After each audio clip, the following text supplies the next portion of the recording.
Did you hear that? It came from upstairs.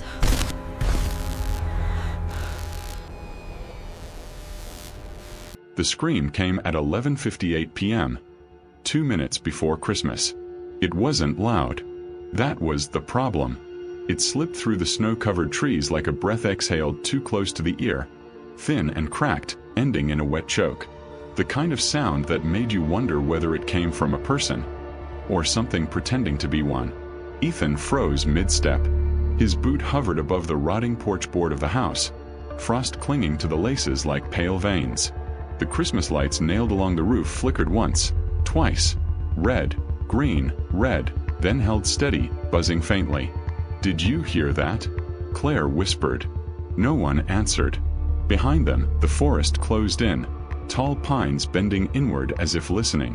Snow fell slowly, too slowly, every flake spinning like it had time to decide where to land. The house loomed ahead, sagging under decades of neglect, its windows dark except for a single candle burning upstairs. A candle that hadn't been there 5 minutes ago. The front door creaked open by itself. From inside, something laughed. Not joyful, not cruel, familiar, like someone practicing how to sound human. Ethan felt the camera in his hand vibrate, not from movement, but from interference. The EMF meter spiked violently, its screen flashing numbers that made no sense. Then the laughter stopped. A child's voice replaced it, soft and broken. "Why didn't you come last year?" The candle upstairs went out. Total darkness swallowed the house. And somewhere inside, something began counting down. They told themselves it was just another investigation. That lie felt thin the moment their tires left the main road and crunched onto the narrow path leading into the hills. Snow weighed heavy on the trees, bending branches low, sealing the world off behind them. The GPS lost signal 3 miles back. Cell phones showed nothing but empty bars and a timestamp stuck at 11:47 p.m. Christmas Eve. Ethan Marks noticed that detail and tried not to think about it. The house emerged slowly through the trees, not looming, not dramatic, just there as if it had always been waiting. Hollis House leaned slightly to one side, its porch sagging, its paint stripped bare by decades of wind and snow. Christmas lights were nailed along the roofline, glowing faintly, their colors muted like bruises beneath skin. No power lines. No generator. Yet the lights hummed. Claire stepped out of the van first. The cold bit instantly, sharp and invasive, crawling through her coat and into her lungs. She hugged her arms close and stared at the house. "I don't like this," she said. Her voice sounded too loud in the stillness. Marcus laughed from behind the camera as he climbed out, though the sound came out wrong, forced, brittle. "You never like the quiet ones." Claire didn't answer. Ethan shut the van door carefully, listening to the echo fade into the trees. Silence rushed in to replace it, thick and expectant. No wind. No animals. Not even the soft hiss of snowfall. Just the house. They crossed the yard slowly. Each step felt heavier than it should have, as if the ground resisted them. Ethan told himself it was nerves. The mind liked to invent things when it sensed danger. The front door stood closed. Then, as they reached the porch, it creaked open an inch. By itself. Claire stopped. Her hand tightened around the audio recorder. "Did you?" "No," Ethan said quickly. The door opened wider. The smell drifted out first. Pine. Dust. Something sweet underneath, cloying and old. Like fruit left too long in a warm room. Marcus raised the camera. Rolling. They stepped inside. The air changed immediately. Warmer but wrong, stagnant, like breath trapped too long in lungs. Their footsteps echoed against bare floorboards, louder than they should have been, each sound stretching, repeating. The living room was decorated. Not carelessly. Not randomly. Intentionally. A Christmas tree stood in the corner, its needles gray and brittle, ornaments dulled with age. Wrapped gifts sat beneath it, their paper faded, bows crushed into fragile shapes that collapsed when the air moved. Stockings lined the mantel. 4 of them. Ethan's stomach tightened. He approached slowly, reading the stitched names one by one. Ethan. He swallowed. Claire. Her breath caught. Marcus. Marcus muttered. That's not funny. The last stocking hung lower than the rest, the fabric darker, almost damp-looking. The name sewn into it was uneven, crooked. Eli. No one spoke. The house seemed to notice. A soft creak sounded from above. One step, then another. Not hurried. Not cautious. Measured. Claire whispered. There's someone upstairs. Ethan forced his voice steady. Hello. We're here to talk. If anyone's here, you don't need to hide. Silence followed. Then, faintly, a child's voice drifted down the stairwell. I waited. Claire flinched as if struck. The temperature dropped sharply. Frost crept along the edges of the windows, blooming outward in delicate vein-like patterns. The Christmas lights flickered, buzzing louder, until one burst with a sharp pop that echoed like a gunshot. Marcus swore under his breath. Cameras glitching. On the screen, static rolled in waves. Shapes bled in and out. Walls stretching, shadows lagging behind movement. And behind them, near the tree, stood a small figure. Barefoot. Still. Marcus froze. Ethan, don't move. Ethan turned. Nothing stood there. Only a present now sat at his feet, wrapped in clean red paper that hadn't existed moments before. A tag dangled from its bow. To Ethan. From Eli. Ethan's heart pounded hard enough to hurt. This wasn't here, Claire whispered. The house responded with a sound like a sigh. Upstairs, something heavy shifted. A door slammed shut, rattling the ceiling. Dust drifted down, sparkling in the dim glow of the lights. Then came the laughter. Soft. Broken. Practiced. Like someone remembering how it used to sound. Ethan picked up the gift. It was warm. Inside, something moved. And from the darkness above, the child's voice whispered again. Closer this time, pressed into the walls, the air, their own ears. You came this year. The stairs creaked as footsteps began to descend. Slow. Unstoppable. And Ethan realized, with a sinking certainty, that the investigation had already ended. Whatever lived in this house had been expecting them. And it wasn't done waiting. The moment they stepped fully inside, the house seemed to breathe around them. Every room had a weight, a subtle pressure that made their ears pop and their thoughts scatter. Shadows clung to corners and warped unnaturally as they moved. For a long moment, the investigator said nothing, just listened to the soft creak of floorboards, the whisper of air that shouldn't have been moving. Ethan pulled out the EMF meter first. The screen flickered erratically, numbers spiking and dipping like a heartbeat. Claire leaned close, shivering despite her coat. Marcus kept rolling, though his hands trembled visibly. They're too precise, Claire muttered. Whatever's here knows we're watching. Ethan nodded, but his gaze was fixed on the tree in the corner. The gifts underneath it had multiplied. Small piles forming in corners where none had been before. Stockings hung along the mantel, Eli's included, and yet the fabric appeared newer than anything else in the room, fresh against decades of decay. They moved upstairs next. The hallway stretched longer than it should have, each doorway warped in subtle ways that made them question whether they had already passed the same room twice.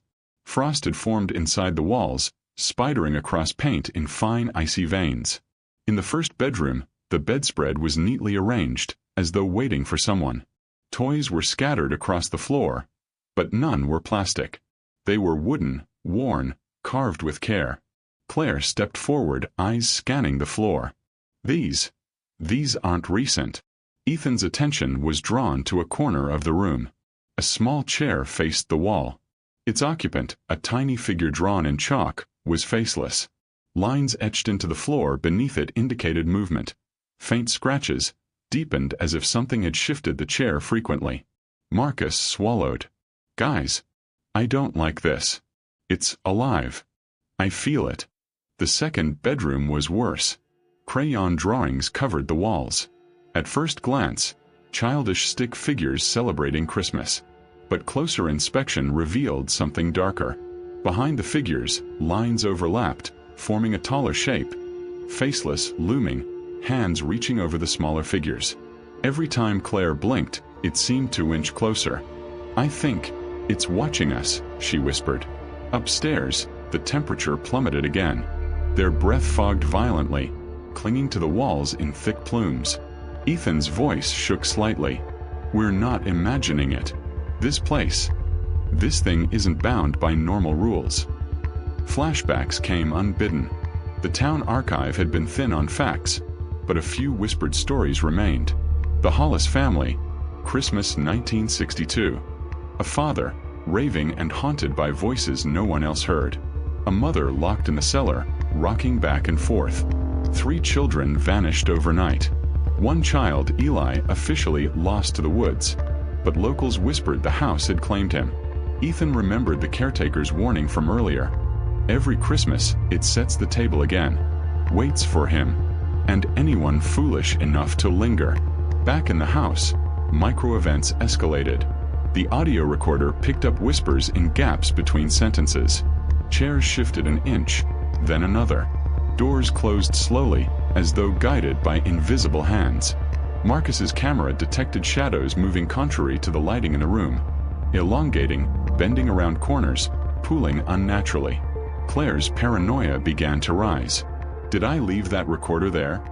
she asked for the 3rd time. Ethan didn't answer. The air felt thick, almost sentient, curling around them. The EMF meter went haywire again, numbers flashing incomprehensibly, a warning etched in digits beyond human understanding. They attempted to document everything, but the house resisted. Every time they returned to a room, it had shifted. Pictures hung crookedly, ornaments changed color. Presents appeared where none had been before. The stockings on the mantel now sagged, heavy with unidentifiable weight. At midnight, their equipment betrayed them most clearly. On the playback, voices whispered through the microphones. Soft, pleading, angry, overlapping. One voice belonged to a child. The others, impossible to identify, but all familiar. It spoke their names: Ethan, Claire, Marcus. The figures in the crayon drawings seemed to move. The faceless entity stretched taller each time they glanced away. They realized it had been observing them all along, learning, waiting. Marcus turned abruptly. "We need to leave." "No. I can't." A floorboard above snapped. Frost veins crept down the walls. The air vibrated with a low hum that penetrated deep into their bones. Claire screamed as a door slammed itself, sending dust raining down. Then came the first direct contact. The stockings. Heavy now. One fell from the mantel, empty, and rolled toward Marcus's feet. As he picked it up, he froze, staring at the inside. Something moved within, a shape curled tightly, shifting impossibly fast. I can't." His voice cracked. Before anyone could respond, the entity flickered into the room, a brief silhouette of a small boy, faceless, just at the corner of their vision. Marcus stumbled backward, tripping over a rug that had suddenly appeared. Ethan grabbed his shoulder. "Don't turn away. Watch it." Claire shook violently. I see it in my reflection. In the mirrors. In the windows. It's everywhere." The investigation devolved further. Every shadow, every whisper, every object seemed to answer a question they hadn't yet asked. They began to doubt themselves. Did the recorder actually move, or had Claire dropped it? Was the laughter real, or the echo of panic in their own minds? The line between the house and their perception blurred. The most chilling revelation came when they discovered that the house wasn't just replaying memories, it was rewriting them. Every photo on the wall changed slightly when no one was looking. Each room subtly altered, as if accommodating their fears, anticipating their reactions. The Hollis legend was no longer history. It was active. And Eli. Eli was not a memory, not a story. He was the house's will made manifest. He spoke through objects, shadows, and the very air they breathed. Every time they whispered his name, the EMF spiked, the lights flickered, and the temperature dropped further. By 2 a.m., the psychological pressure was unbearable. Claire whispered, "He knows us. Everything about us. He knows what scares us. What we'll do. What we might become." Ethan tried to reassure her, tried to rationalize. "We've dealt with hauntings before. poltergeists, residual energy. This is different. We need to document it. We need to survive it. The house responded immediately. A floorboard cracked behind him. Frost formed on the walls in the shape of small handprints. The EMF meter rose to impossible numbers, buzzing with intensity. It became clear that the Hollis House wasn't just haunted. It was alive, adapting, testing, learning. Each small event, each whispered word, each creak of the floor was a micro-assault on their minds. And Eli, the boy who never aged, never left, never truly died, was orchestrating it all. By the time dawn should have arrived, the investigators were caught in a web of fear and confusion. Time didn't behave normally. Minutes stretched into hours, or collapsed into seconds. Doors they had locked opened themselves. Hallways looped back, twisting impossibly. Mirrors reflected moments that hadn't happened yet. Every attempt to leave failed. Every room, every step, every breath seemed predetermined. And yet, the house offered them one thing: knowledge. Knowledge of what had happened to Eli, what the Hollis family endured, and what the investigators themselves were about to face. The conflict was no longer just about evidence. It was about survival, sanity, and the understanding that some horrors are inevitable. The house wasn't just a place. It was a force, and Eli, the child who had been claimed by it, was its voice. Every whisper, every creaking step, every shifting object now carried intent. The investigators were no longer observers. They were participants. And as the night wore on, the line between who was investigating and who was being investigated disappeared entirely. The house had learned their names. It had learned their fears. And it was waiting for them to break. By the time the house had swallowed the night completely, the investigators were no longer moving through rooms. They were moving through a maze of their own memories, fears, and regrets. Every hallway bent, stretched, and folded in on itself. Doors led to bedrooms they had never entered. Mirrors reflected faces older, hollowed, and distorted, even when they were standing right in front of them. Ethan's breaths came in ragged bursts. The EMF meter clanged violently in his hands, its numbers unreadable, spiking into impossible digits. He realized then, the house wasn't just haunted. It wasn't just alive. It was sentient, aware of every thought, every hesitation. And Eli, the boy child who had been missing for decades, had become its voice, its will, its conscience, and its vengeance.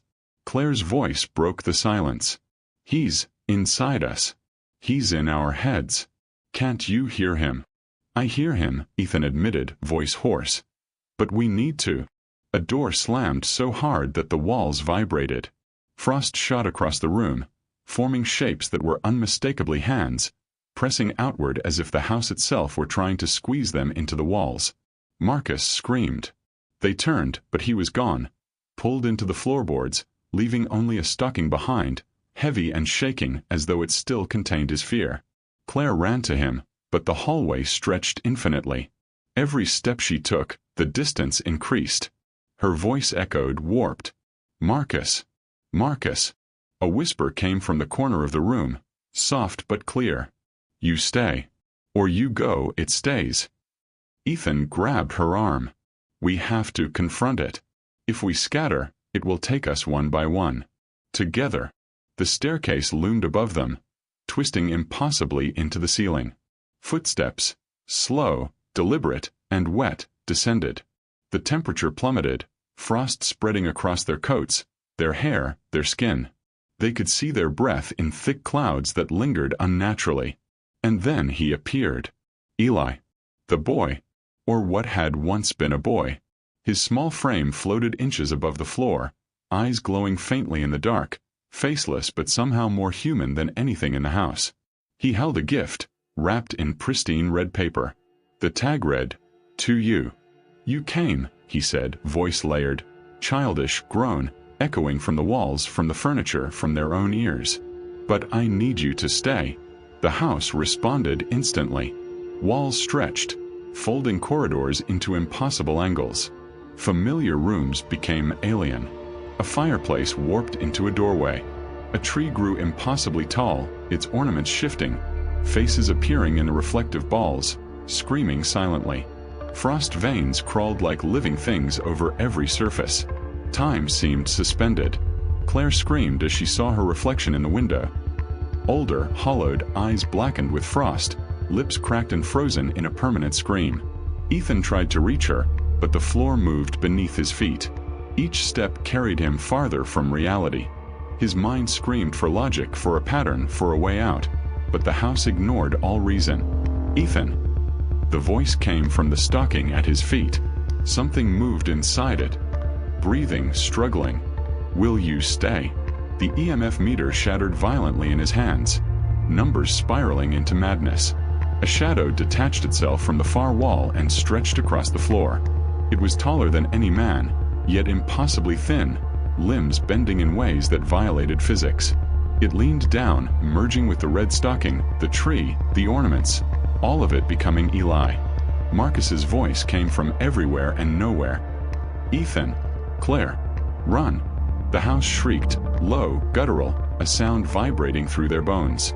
It was the sound of time breaking, of space tearing, of everything they believed in being erased.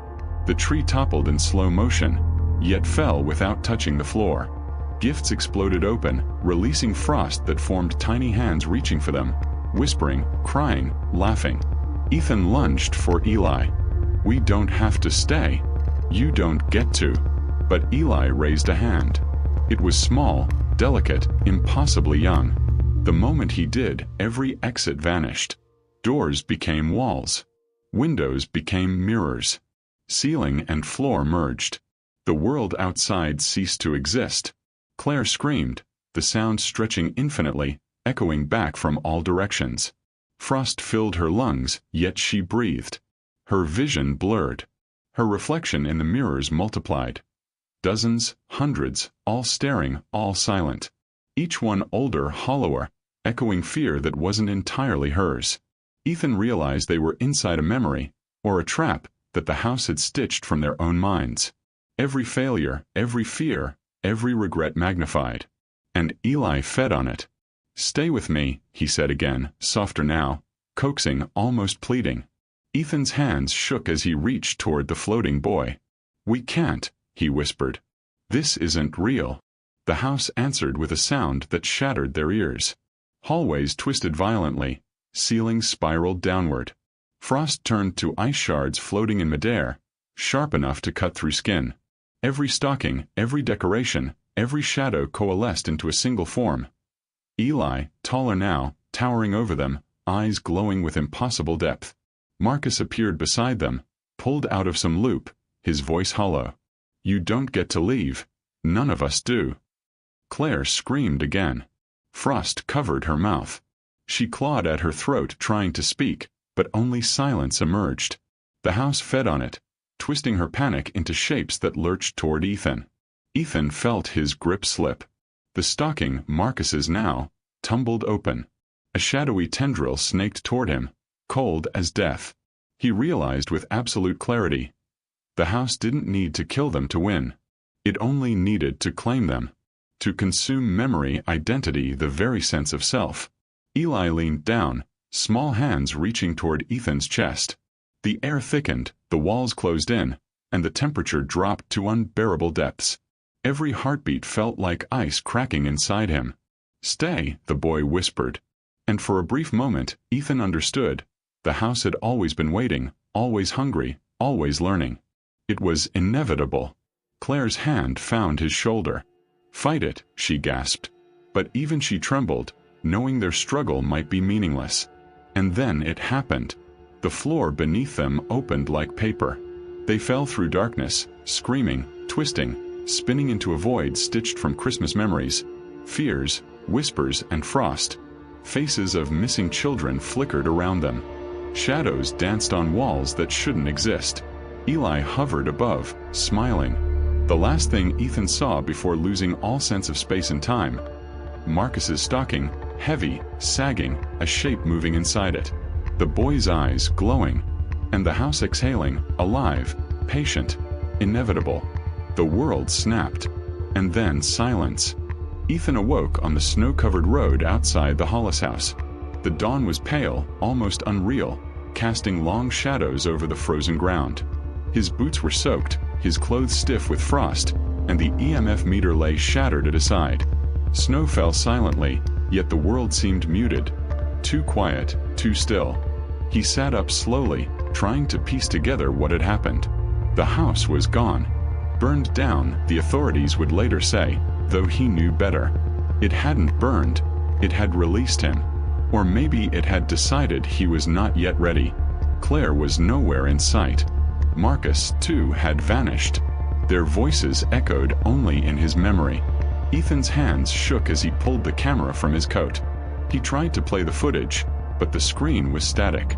A single frame, frozen, showed a stocking heavy and shaking, a small, faceless hand pressing against the fabric from the inside. He stood, breath fogging in the cold morning air. The road stretched away, winding back toward civilization. But every step he took felt heavier than the last. Memories of the house clung to him, like frost on skin that wouldn't melt. He could still hear whispers, Eli's voice layered into the wind, overlaid with laughter that wasn't human. Days passed, and the snow began to melt, but the chill never left him. Ethan's dreams were invaded nightly. Staircases folding into themselves, stockings hanging on mantels that weren't there, reflections in mirrors that weren't his own. And always, in the back of every shadow, a small boy waited. The authorities questioned him. They asked about Claire, about Marcus, about what he saw. He told them the truth, or as much as he could. They called him delusional, exhausted, traumatized. He nodded politely, smiled weakly, and said nothing more. He knew the truth wasn't theirs to judge. Months later, Ethan found himself in a small town, walking past houses strung with Christmas lights. He froze as he saw one home, its windows dark but for a single candle flickering upstairs. A chill ran down his spine. The snow under the eaves seemed to shift as if alive. And then, softly, a voice whispered, "You came." No one else noticed. Cars passed, children played, lights twinkled, and the world carried on, oblivious. Ethan kept walking, pretending to be normal, but he never truly shook the feeling. Wherever he went, he carried the house inside him. A pulse of ice, a shadow that shifted just beyond perception, a memory of stockings sagging with weight that could not exist in this world. Years later, when he finally settled into a small apartment far from the mountains, he woke one Christmas Eve to find a gift at his doorstep. Red wrapping paper, pristine, untouched by time. He didn't need to look at the tag. He knew. Eli was waiting. The candlelight flickered in the window across the street. Shadows danced against the walls. And Ethan understood fully, finally. Some houses don't need walls. They only need someone to remember them. He closed the door. He tried to ignore it. But the whisper came again, carried on the wind, curling into his ears. "Will you stay with me?" Ethan shut his eyes, felt the frost creeping along his spine, and realized the truth. He would never be free. Not fully. Not ever. The snow fell silently outside, covering the town in white. The lights twinkled on, the air smelled faintly of pine and something sweet and decayed. And somewhere just beyond sight, a small figure waited patiently, counting down, learning and growing. Because some horrors are inevitable. Some children never leave. And some houses never forget. The last thing the world heard that night was silence. But Ethan could feel it, the slow, deliberate pulse of the Hollis House, inside him, inescapable, eternal.